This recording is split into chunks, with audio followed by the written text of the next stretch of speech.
आरे आरे बसवा के कोठिया तू तरन बन पसरेलू हो।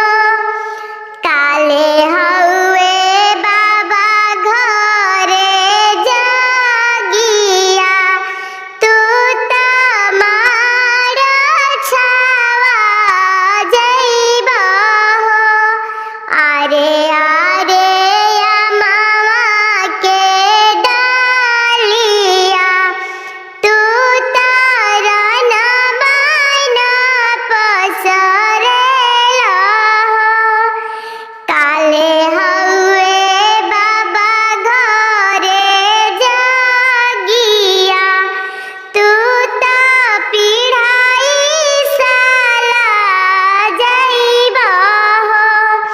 आरे आरे गदी के बाबुनिया तू त जेवे जेवे बरसेलू हो। आई है जे जुलुमी दुल्हावा तोहा के हरी के ले जाई है नु हो। अगर चैनल पे नया बानी तो ई विदाई गीत खातिर चैनल को सब्सक्राइब करी और सब्सक्राइब करके सपोर्ट करी।